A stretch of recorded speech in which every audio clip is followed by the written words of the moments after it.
My name is Ensley Myers, and I'm 29 years old. 3 weeks ago, at my own baby shower, my mother-in-law handed me an envelope and announced to 50 guests, a list of 47 reasons my son should divorce you. My husband laughed. The room laughed. I didn't. I opened the envelope. I found reason number 23, and I read it out loud. Her face drained of color. That night, every single member of my husband's family blocked her number. Before I tell you what was in that envelope and why it destroyed her, please take a moment to like and subscribe, but only if you genuinely enjoy this story. Also, drop a comment and tell me where you're watching from and what time it is there. I love reading those. Now, let me take you back 4 weeks, to the night my mother-in-law started planning my humiliation. It was a Tuesday night, 10 o'clock. I was lying on the couch with my swollen feet propped up on a pillow. 7 months pregnant, and every part of me ached. Ryan was on the phone with his mother. Again.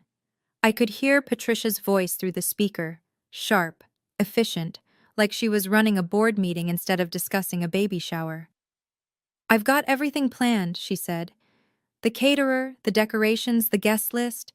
Just tell Ensley not to worry about a thing." Tell Ensley, not ask Ensley. Ryan glanced at me. "Mom says she's handling it all. Can I talk to her?" He hesitated, then handed me the phone. "Patricia, hi. I was thinking maybe we could—" "Oh, Ensley." Her voice shifted. Sweeter now. The kind of sweet that made my teeth hurt. "You don't need to worry about anything, dear. Just rest. These things require experience. I had an idea for the theme, actually. Something simple. That's lovely." She cut me off. "But I think my concept fits better. You've never planned a large event, have you?" The pause hung there. I knew what she meant, what she always meant. You didn't have a mother to teach you. "I'll handle everything," she continued. "A mother knows best." Before I could respond, she added, "Oh, by the way, I've invited a few of Ryan's old friends, Melissa too. You remember Melissa?" My stomach tightened. Melissa, Ryan's ex-girlfriend, the one Patricia still sent Christmas cards to. "That's thoughtful," I managed. "Wonderful. Get some rest, dear. You'll need it." The line went dead. Ryan took the phone back. "See? She's got it covered." I stared at the ceiling. Why would she invite Melissa to my baby shower? 1 week before the shower, we had dinner at Patricia's house. I wore my favorite maternity dress. Navy blue, soft fabric, the only thing that still fit comfortably. I'd bought it with my own money, picked it out myself. It made me feel like me. The dining room was full. Ryan, his sister Diane, Aunt Margaret, a few cousins, everyone passing dishes, making small talk. Patricia sat at the head of the table. "Ensley," she said mid-conversation, loud enough for everyone to hear. "That dress is interesting." I looked down.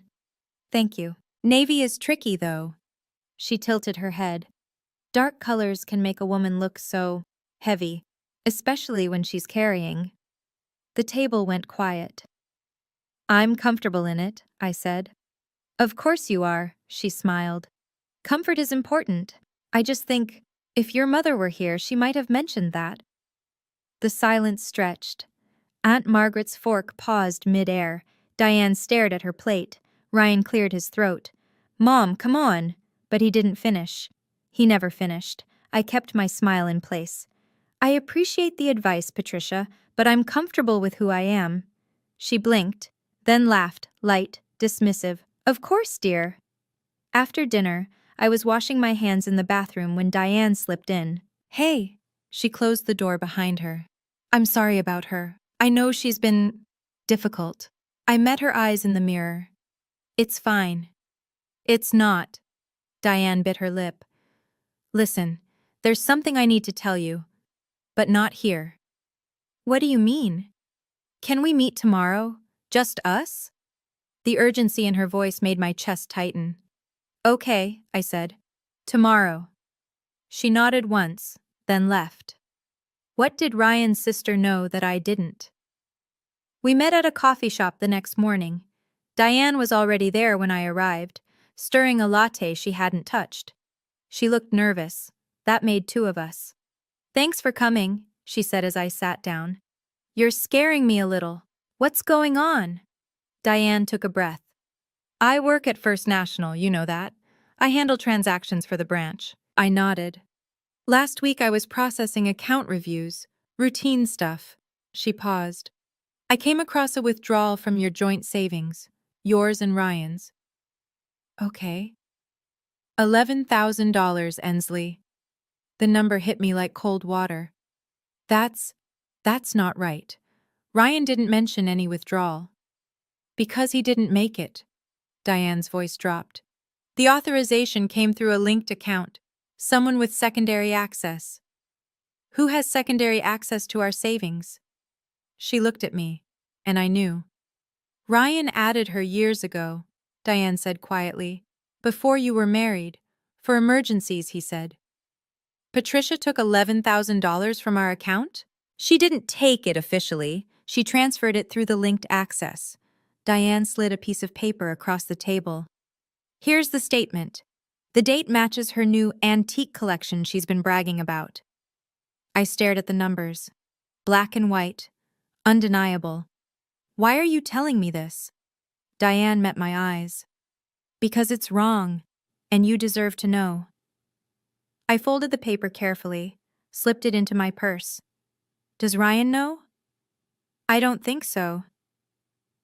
$11,000. Gone. Without a word to either of us. "What are you going to do?" Diane asked. I didn't answer. Because I didn't know yet. But I knew one thing.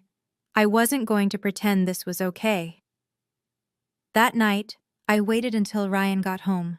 "Can we talk?" He dropped his bag by the door. "Sure. Everything okay?" "Did you know your mom has access to our savings account?" He paused. "Yeah. I added her years ago, before us." "Emergency access. Why?" "Check the balance." He pulled out his phone, opened the banking app. I watched his face change. "What the? There's 11,000 missing." "I know." "How do you know?" "Diane told me. She saw the transaction at work." Ryan stared at the screen. Then he called his mother. I listened to his side of the conversation, the confusion, the questions, and then, the shift. "She says she borrowed it," he said, hanging up, "for my birthday gift. She was going to pay it back." "Borrowed." I let the word sit there. Without asking. She said it slipped her mind to mention it. $11,000 slipped her mind? "Ensley." He rubbed his face. "She said she'll pay it back. Let's not make this a big deal. You know how she gets." There it was. The phrase I'd heard 100 times. You know how she gets. Translation: don't upset her. Don't challenge her. Keep the peace. "Ryan, she took money from our account, without permission. That's not a misunderstanding. She's my mother. And I'm your wife." He sighed, looked at the floor. "Please," he said quietly. "Just don't bring this up at the baby shower. I don't want drama." I stood there, 7 months pregnant, holding proof his mother had stolen from us. And he was asking me to stay quiet. "I guess we'll see," I said. I didn't promise anything. Because I was done making promises I couldn't keep. The day before the shower, Patricia called me directly. That almost never happened. "Ensley, darling." Her voice was honey over steel. "I wanted to confirm a few details." "Of course." "The photographer needs to know colors for the shots. I've coordinated everything in yellow and cream, so I'll need you to wear something that matches." I looked at the dusty rose dress hanging in my closet, the one I'd already chosen. "I have a dress picked out. Dusty rose." Silence. Then, "Oh, is that a problem?" "Well," she laughed lightly, "yellow would photograph so much better. I've already briefed the team." "Then tell them I'll be in dusty rose." Another pause. Longer this time. "Of course, dear." The sweetness curdled. "Whatever makes you comfortable." I'd heard that phrase before. From her. It never meant what it said. Patricia, is there something else? Actually, yes. Her tone shifted, warmer now, almost conspiratorial. I have a little surprise planned for you at the party. Something I've been working on for quite some time. My grip tightened on the phone. What kind of surprise? Now, if I told you, it wouldn't be a surprise, would it? She laughed. Don't worry. I think everyone will love it. It's very personal. Personal. The word sat wrong in my stomach. I just want everything perfect, she continued. For the family. You understand, don't you? I understand perfectly. Wonderful. See you tomorrow, dear. Get plenty of rest. She hung up. I stood in my bedroom, one hand on my belly, the other still holding the phone. A surprise. Something personal. Something she'd been planning for quite some time. Every instinct I had was screaming. But I had no proof of anything. Not yet.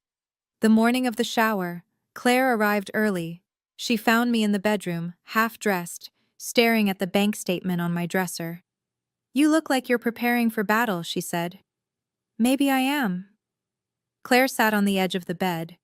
We'd been friends since college.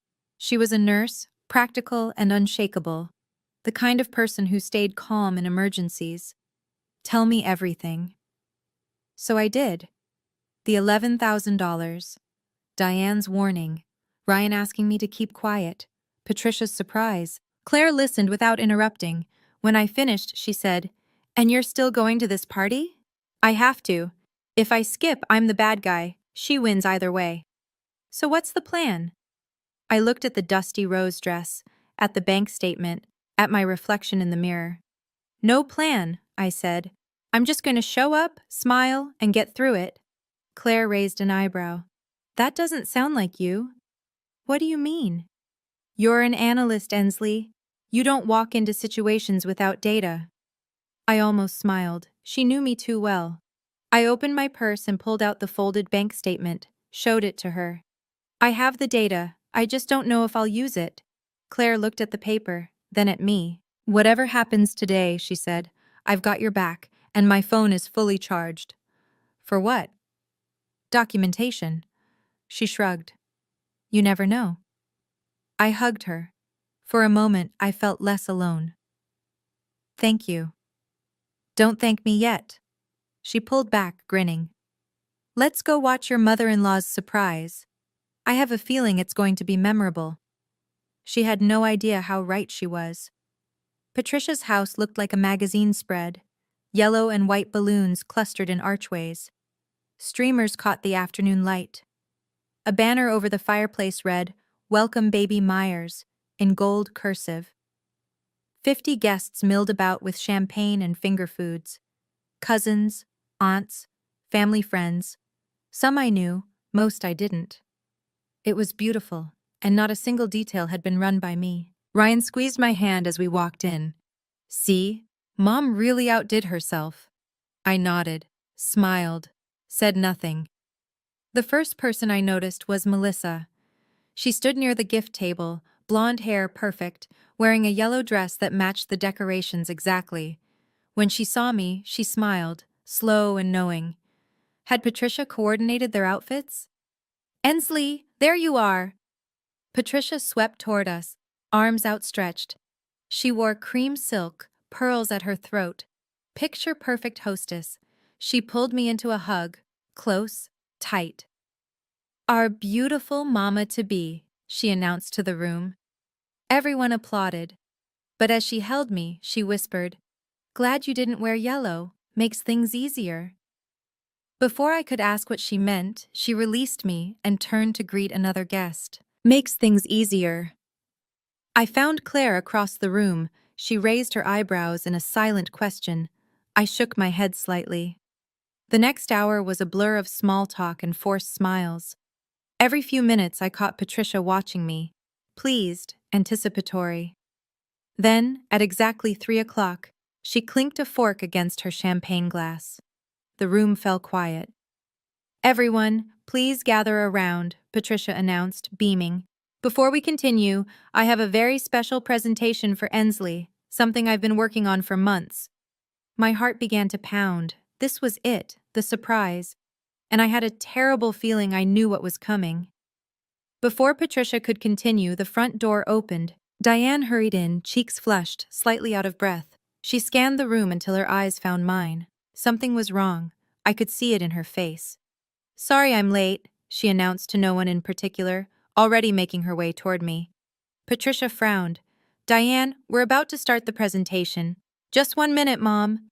Diane reached me, took my elbow, and guided me toward the window, away from the crowd. "What's going on?" I whispered. "I heard Mom on the phone last night." Diane's voice was barely audible. "She was talking to Aunt Ruth about some list. I don't know what it is, but she sounded excited. In a bad way." My mouth went dry. "What kind of list?" "I don't know. But whatever she's planning, be careful." I glanced back at Patricia. She was watching us, smile fixed in place, eyes sharp. "Diane, listen to me." Diane gripped my arm. "If anything happens, remember what you have. The bank statement. That's not nothing. You think she'd actually— I don't know what she'll do, but I know my mother." Diane's jaw tightened. "She thinks she's untouchable. She thinks no one will challenge her in public. What if she wrote something down, something incriminating?" Diane's eyes widened slightly. "Then she just handed you the weapon." "Diane! Ensley!" Patricia's voice cut through. "We're waiting, ladies." Diane squeezed my hand once. "I'll be right here." She stepped away. I walked back to the center of the room where 50 pairs of eyes watched me. Patricia smiled, and I realized, whatever was in that envelope, Patricia had no idea what she'd actually written. Time to find out. As I moved through the crowd, a hand caught my wrist. Aunt Margaret. She was seated on the sofa near the window, champagne untouched beside her. Ryan's aunt had always been quiet at family gatherings, observing, never speaking. "Sit with me a moment," she said. I sat. "How are you holding up, sweetie?" "I'm fine, just tired." She studied my face. "I've known Patricia for over 30 years, since she married my brother." "I didn't know that." "Most people don't." Margaret glanced across the room, where Patricia was arranging something near the gift table. "She's never liked anyone who doesn't follow her rules." "Did she treat you like this too?" Margaret's smile was thin. Worse, but I didn't have proof. I felt the weight of the bank statement in my purse. "Do you?" she asked quietly. I didn't answer, just held her gaze. Margaret nodded slowly. "Good. Keep it close." "Why are you telling me this?" She was silent for a moment. When she spoke, her voice was heavy with something old. "Years ago, Patricia convinced my brother I was stealing from the family. I wasn't." Her eyes glistened. "But I couldn't prove it, and Richard died believing her lies. I'm so sorry." "Don't be sorry. Be smart." She squeezed my hand.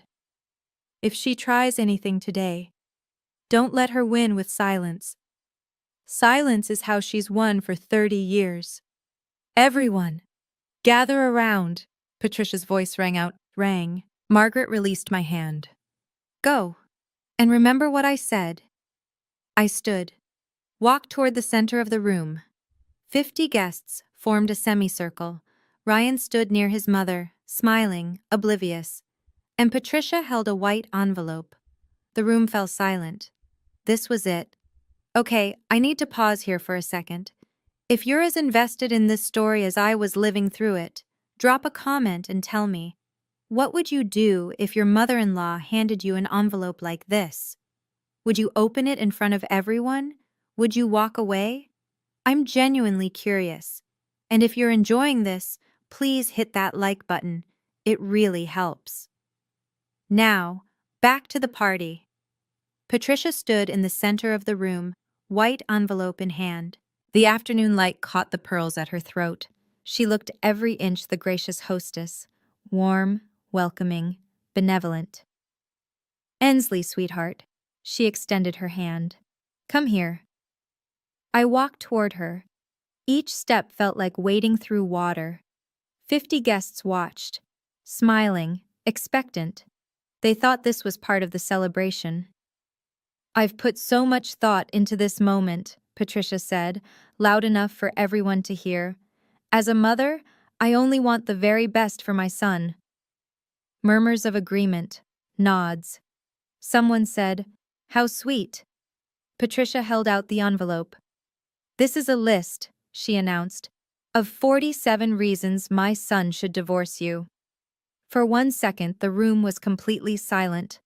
Then Ryan laughed. It started small, a surprised chuckle. Then it spread. Aunt Ruth laughed. Cousin David laughed. A woman I didn't recognize laughed so hard she dabbed her eyes. They thought it was a joke, a gag gift, mother-in-law humor. Patricia laughed too, her eyes crinkling at the corners. But I noticed.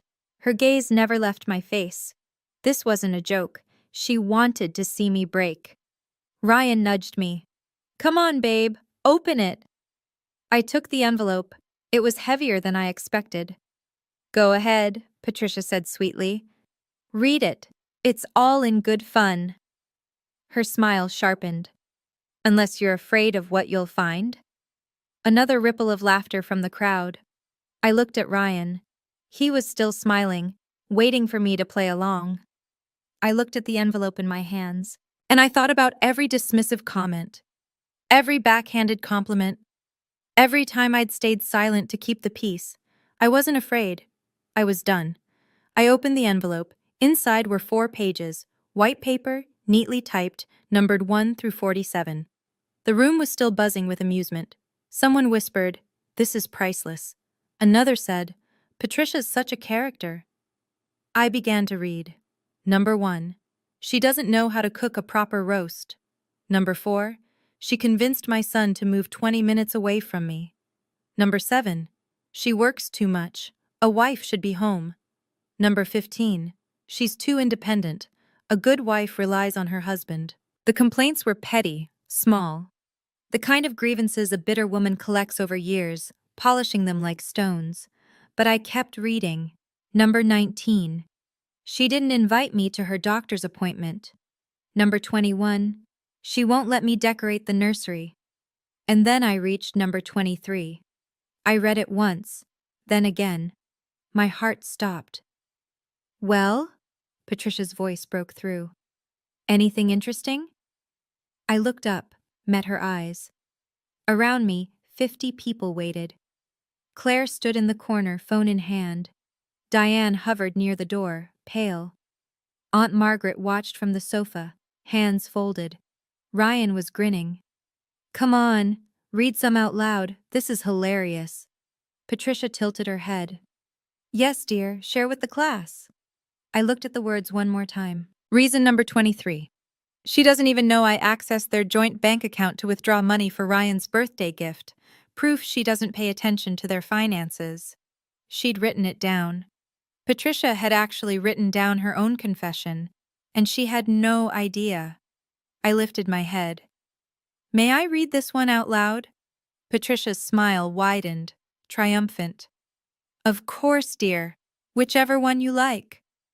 I took a breath, and I began to speak. My voice was steady, calm. I didn't raise it. I didn't need to. Reason number 23. The room leaned in. She doesn't even know I accessed their joint bank account to withdraw money for Ryan's birthday gift. Proof she doesn't pay attention to their finances. Silence. Complete, absolute silence. Complete. I continued, same measured tone. For the record, I did know. The withdrawal was $11,000. I reached into my purse, pulled out the folded bank statement. "I have the documentation right here." Patricia's face went white, not pale, white, like someone had pulled a plug and drained every drop of color from her skin. That's," she stammered. First time I'd ever heard Patricia Whitmore at a loss for words. Ryan stepped forward. "Wait, Mom, you took money from our account?" "I was going to pay it back." Patricia's voice pitched high. "It was for your birthday." "You never asked me." "I didn't need to ask. I'm your mother." Aunt Margaret stood up from the sofa. Her voice cut through the room like a knife. You accessed their account without permission. She walked toward Patricia. That's not borrowing, that's stealing. The whispers started, low at first, then louder. $11,000? Without telling them? She wrote it down? I stood perfectly still. I hadn't accused anyone, hadn't raised my voice, hadn't made a scene. I'd simply read her own words back to her. Patricia spun around, searching for allies. But everywhere she looked, she found only stares. Shock. Disgust. Diane stepped forward. It's true. I work at the bank. I saw the transaction myself. Diane! Patricia's voice cracked. You're siding with her? I'm siding with the truth, Mom. The room erupted. Everything happened at once, voices overlapped, questions fired from every direction. How long has this been going on? Did Ryan know? Is this why she's been so hostile? Patricia stood frozen in the middle of the chaos, mouth opening and closing like a fish pulled from water. Aunt Margaret wasn't finished. This isn't the first time, is it, Patricia? The room went quiet again. Margaret walked closer. 30 years of silence burned in her eyes. You told my brother I was stealing from the family. Her voice shook. I never stole a thing, but Richard believed you. He died believing your lies. Gasps scattered through the crowd. A cousin spoke up. David, Patricia's own nephew. Wait, is that why Dad stopped talking to Aunt Margaret? She made it up. Margaret's tears spilled over now. All of it, and I spent decades being treated like a criminal. Patricia's composure crumbled. That was different. Different how? Margaret cut her off. You lied about me. Now you've stolen from your own son. And then you wrote it down. Movement near the gift table. Melissa stepped forward. Mrs. Whitmore. Her voice was quiet but carried.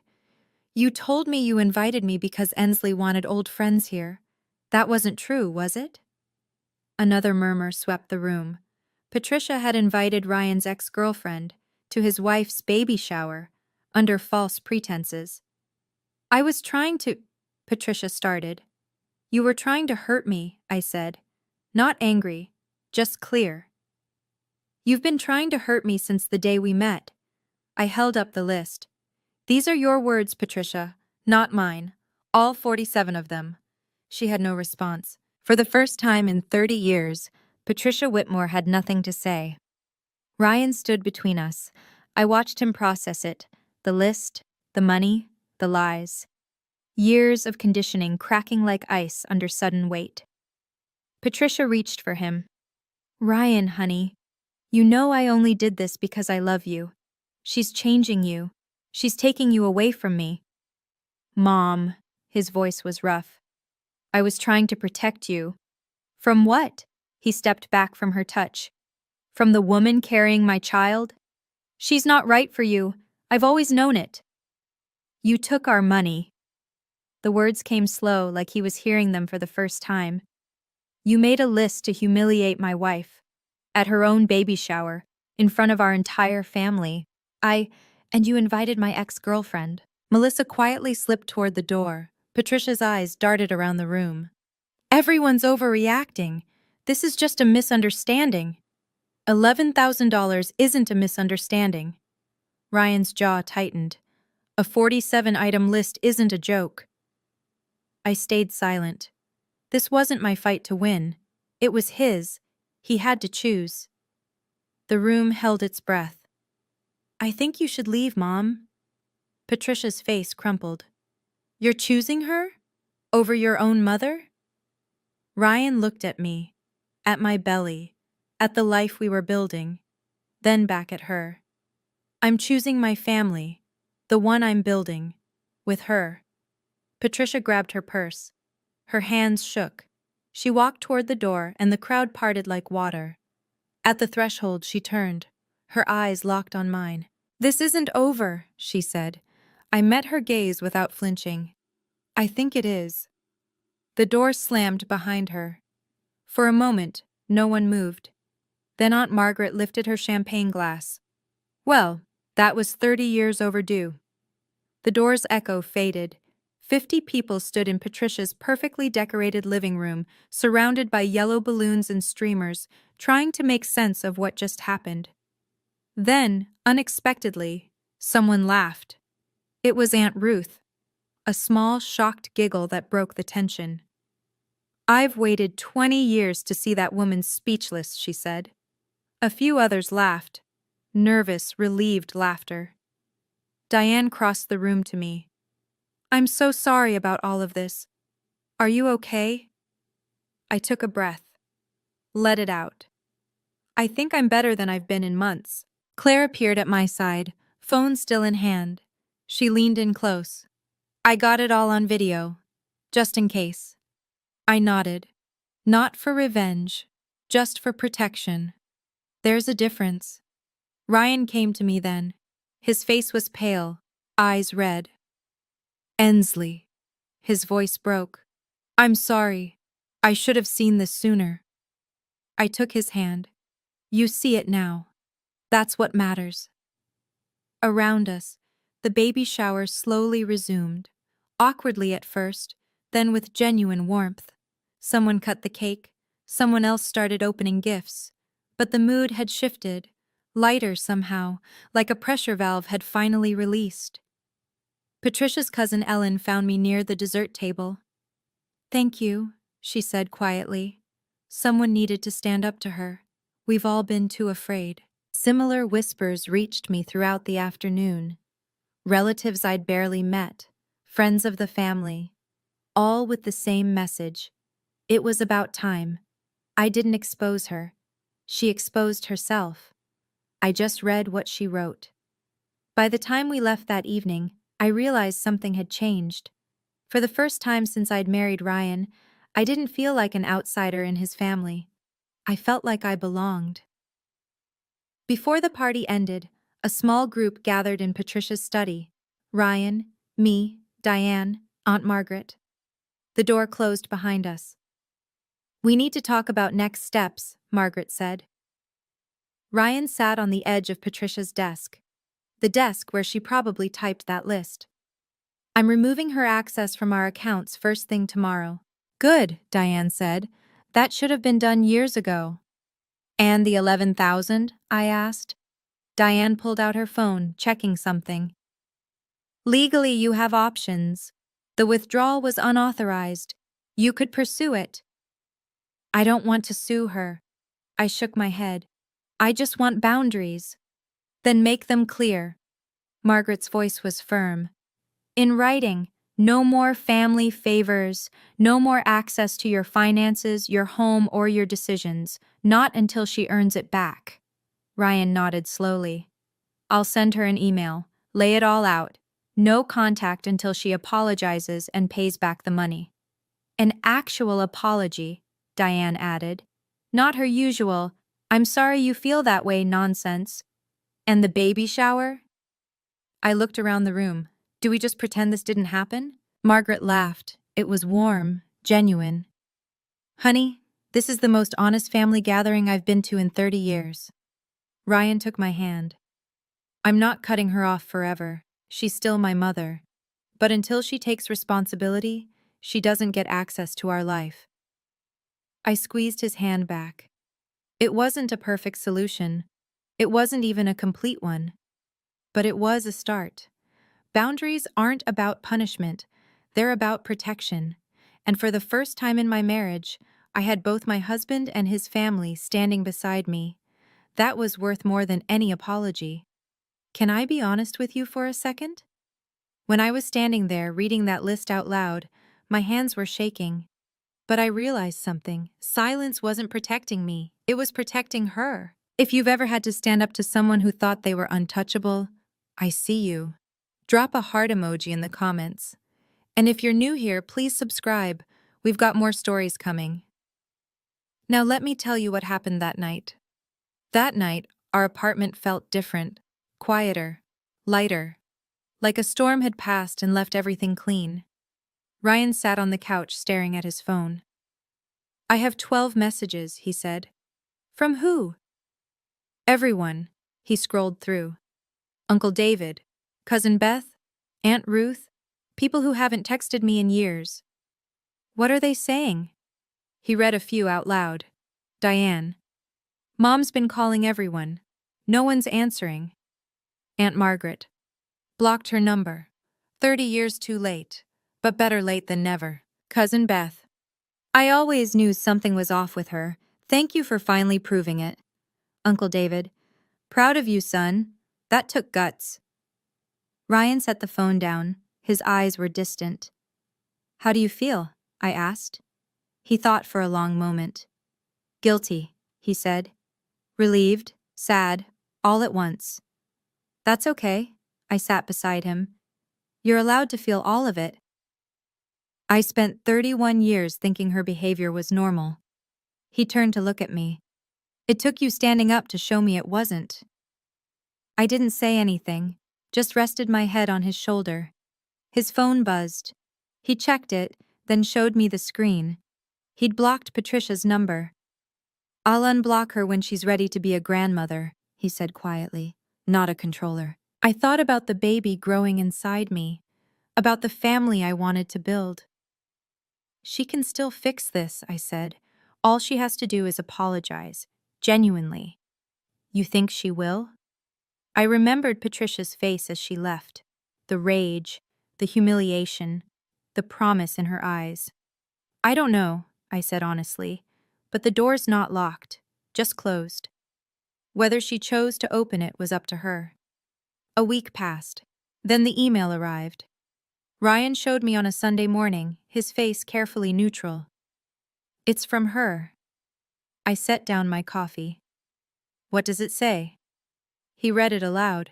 Dear Ryan, I've had time to reflect on what happened at the shower. I'm deeply hurt that you chose to publicly humiliate me in front of our entire family. Ensley clearly orchestrated this to turn everyone against me. I was only trying to protect you, as I always have. The money was a loan, nothing more. I expected my own son to understand that. I hope you'll reconsider your position and see that I've only ever wanted what's best for you. Love, Mom. He put the phone down. I waited. She's not apologizing, he said finally. She's explaining why she was right. I know. She's blaming you. I noticed. He rubbed his face. What do I do? I thought about it. About Patricia. About second chances. About boundaries that mean nothing if they bend at the first test. That's your call, I said, but if you respond, be clear. He picked up his phone, started typing, deleted it, started again. When he finished, he showed me. Mom, until you genuinely apologize to Ensley and pay back the money, I won't respond. I love you, but I love my family more. You didn't have to mention my name. Yes, I did. He looked at me. You're the reason I finally see clearly. He hit send. We didn't expect a response, and we didn't get one. But 1 week later, Diane called. $11,000, she said. Just appeared back in your account this morning. No note, no message. The money was returned. The apology wasn't. Some things take longer than others. 2 weeks after the money appeared, Diane called again. Her voice sounded different this time, heavier. I need to tell you something about Mom. I braced myself. What happened? She's not doing well. Diane paused. She's alone. No one's talking to her. Margaret blocked her. Ruth blocked her. Even her bridge club dropped her. I didn't tell anyone to block her. I know. They made their own choice. Diane sighed. But she's spiraling. She called me crying last night. Said everyone abandoned her. I listened to the silence on the line. How do you feel about that? I asked. Honestly, conflicted. Diane's voice cracked. She's my mother. She's awful. Both things are true. I understood that, more than she knew. She can fix this, Diane. All she has to do is apologize, genuinely. I told her that.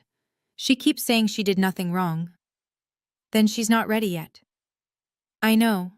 A long pause. I just wanted you to know what's happening with her. In case, I don't know, in case it matters.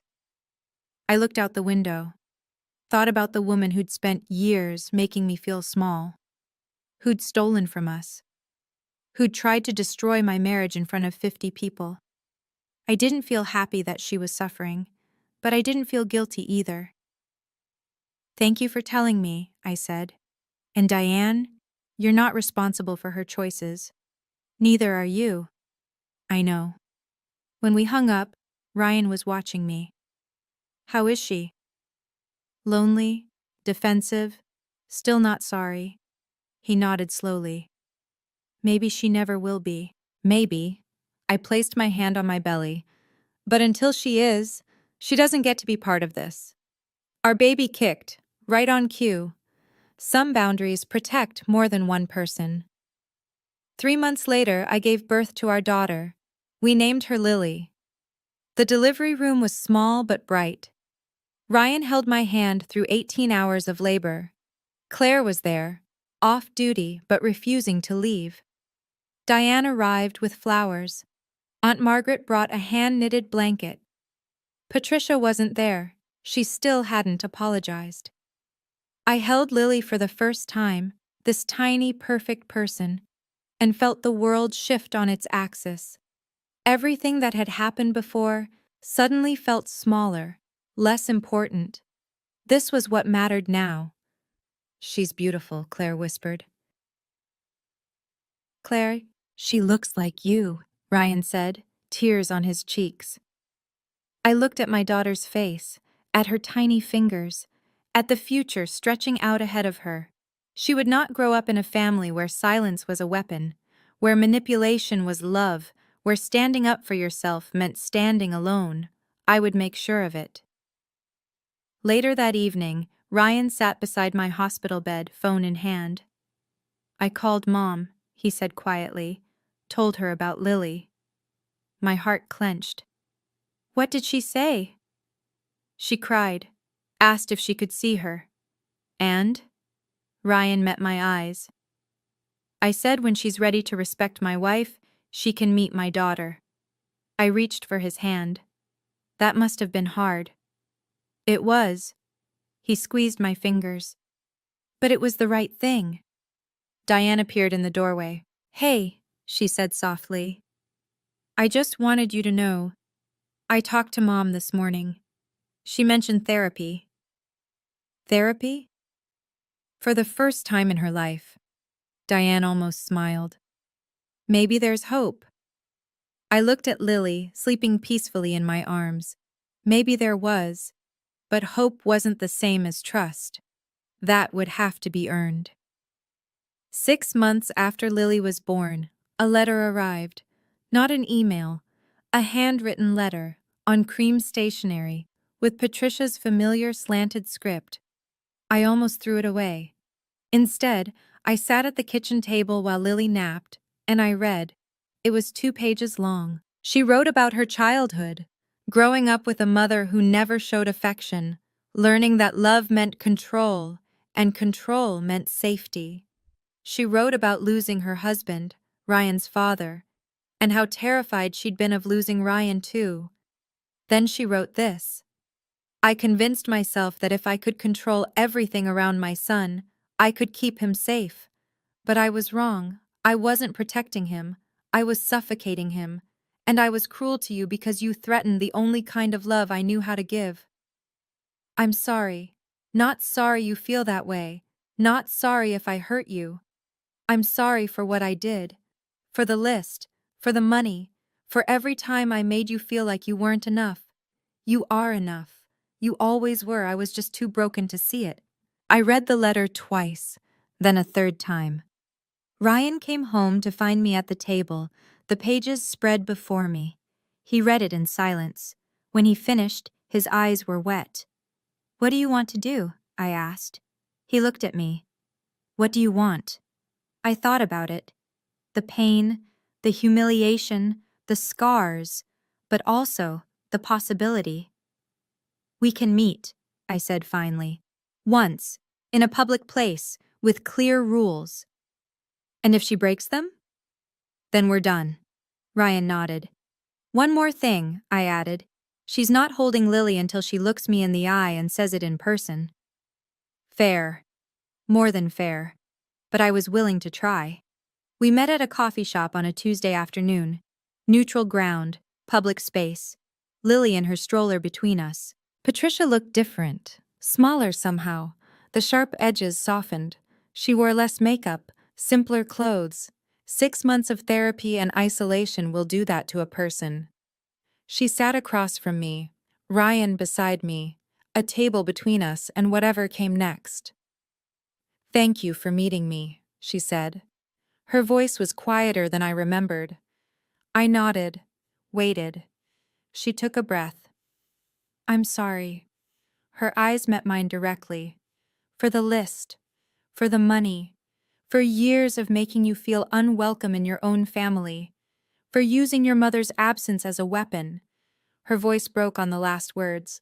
I told myself I was protecting my son, but I was just afraid of losing him. And instead of dealing with that fear, I took it out on you. She wiped her eyes. You didn't deserve any of it. And I'm sorry. The coffee shop hummed around us. Normal people having normal conversations. No idea about the history sitting at our table. Thank you for saying that, I said. Patricia's hands trembled on the table. She glanced at the stroller. Can I see her? I looked at Ryan. He gave a small nod. I turned Lily's stroller so Patricia could see. Her granddaughter. 6 months old, sleeping peacefully. Patricia's face crumpled. Tears streamed down her cheeks. She's beautiful. Would you like to hold her? The words surprised even me. Patricia looked at me, startled, hopeful, terrified. Are you sure? I lifted Lily from the stroller, placed her gently in her grandmother's arms. Patricia held her like something precious and fragile, which she was. I watched them together, the woman who had tried to destroy my marriage, holding my daughter. I hadn't forgiven her completely. Maybe I never would, but I'd given her a chance. Because boundaries aren't walls, they're doors. And she'd finally found the courage to knock. And that's where my story ends. For now. Thank you for staying with me through all of this. If this story made you feel something, seen, understood, or just a little less alone, please drop a comment and tell me your thoughts. And if you want more stories like this, check the description below. I've linked some of my favorites. Subscribe, hit the bell, and I'll see you in the next one. Take care of yourselves. And remember, your boundaries are not negotiable.